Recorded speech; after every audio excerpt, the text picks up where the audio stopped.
अच्छा, एक सवाल है, क्या मोहब्बत वाकई हर रुकावट को पार कर सकती है? क्या दो ऐसी दुनिया एक हो सकती हैं जिनका आपस में कोई मेल ही ना हो?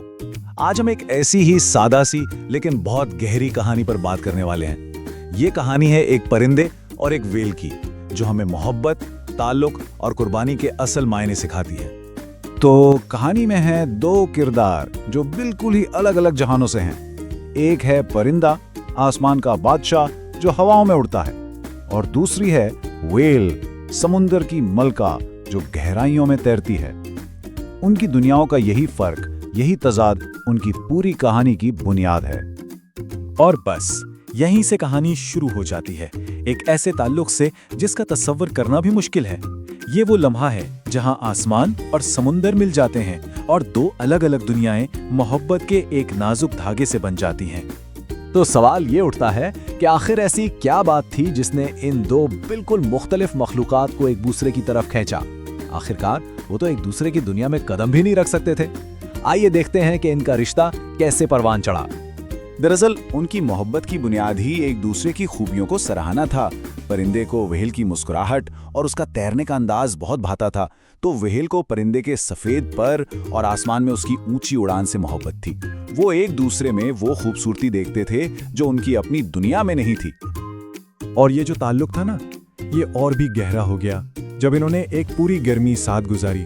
ये वो वक्त था जब उनकी मोहब्बत अपने उरूज पर थी और लगता था कि दुनिया की कोई फिक्र इन्हें छू भी नहीं सकती।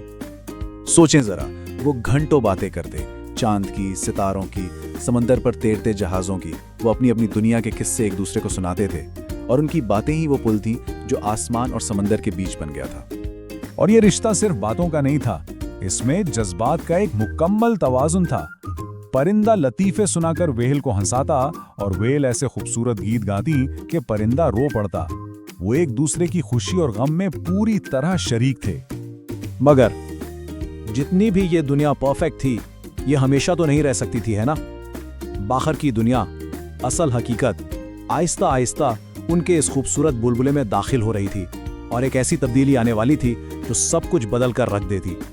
और यही तो वो कड़वा सच था जिसका उन्हें सामना करना पड़ा। दुनिया अपनी रफ्तार से चलती रहती है, उसे किसी के मोहब्बत में पड़ने से कोई फर्क नहीं पड़ता। ये लाइन, ये जुमला कहानी का वो मोड़ है जहां से उनकी मोहब्बत का असल इम्तिहान शुरू होता है। देखिए मौसम कैसे बदल रहे हैं, और इन बदलते मौसमों के साथ ही उनके रिश्ते पर दबाव भी बढ़ रहा है। गर्मियों की वो खूबसूरत मोहब्बत खिजा की ठंडी हवाओं से टकराती है, और फिर सर्दियों की आमद उनके लिए एक बहुत बड़ा चैलेंज लेकर आती है। और फिर वो एक ऐसे मोड़ पर आ खड़े होते हैं जहां इंतखाब करना तकरीबन नामुमकिन है। अगर उन्हें साथ रहना है तो उनमें से किसी एक को अपनी पहचान, अपनी फितरत को कुर्बान करना पड़ेगा, और ये एक बहुत बहुत बड़ी कीमत थी। तो पहले परिंदा कोशिश करता है, मोहब्बत और उम्मीद से भरा हुआ वो अपनी दुनिया छोड़कर व्हेल के साथ समंदर में उतरने की कोशिश करता है। वो हंसते हुए कहता है, देखो मैं तैर रहा हूं, मैं व्हेल बन गया। लेकिन इसकी ये कोशिश फितरत के उसूलों के खिलाफ थी। और आखिर में उसे ये तल्ख हकीकत माननी ही पड़ती है, मोहब्बत जितनी भी ताकतवर हो, वो फितरत को नहीं बदल सकती। उसे ये समझ आ जाता है कि एक परिंदा कभी व्हेल नहीं बन सकता। अच्छा, परिंदे ने तो कोशिश कर ली, अब बारी थी व्हेल की। वो भी अपनी मोहब्बत के लिए नामुमकिन को मुमकिन बनाने की ठान लेती है और अपनी दुनिया छोड़कर आसमान की तरफ देखती है। वो भी बिल्कुल परिंदे की तरह अपने फिन्स फड़फड़ाती है, पूरी कोशिश करती है कि उड़ सके, लेकिन उसकी दुनिया पानी है, हवा नहीं। उसकी हर कोशिश उसे सिर्फ ये याद दिलाती है कि वो कौन है और वो क्या नहीं बन सकती। और आखिरकार व्हेल भी उसी सच्चाई तक पहुंच जाती है जिस तक परिंदा पहुंचा था। उनका ये एहसास, उनकी ये नाकामी कितनी एक जैसी है, और यही इस कहानी का सबसे दुख भरा पहलू है। तो फिर अब क्या हो? ये सवाल उनके सामने आ खड़ा होता है कि अगर तुम उड़ नहीं सकती और मैं तैर नहीं सकता, तो हम एक साथ रहेंगे कहां? इस सवाल का कोई आसान जवाब नहीं था। तो जब ये समझ आ गया कि हकीकत नहीं बदल सकती, तब वो एक ऐसे फैसले पर पहुंचते हैं जो शायद उनकी मोहब्बत का सबसे बड़ा सबूत है। ये फैसला एक कुर्बानी है, नाकामी नहीं। और यही तो उनकी मोहब्बत की असल खूबसूरती थी कि वो एक दूसरे को खुद से भी बेहतर समझते थे। वो जानते थे कि दूसरे की असल खुशी क्या है। परिंदे की खुशी आसमान में थी और व्हेल की खुशी समंदर में। और इसी समझ ने उन्हें वो फैसला करने की हिम्मत दी।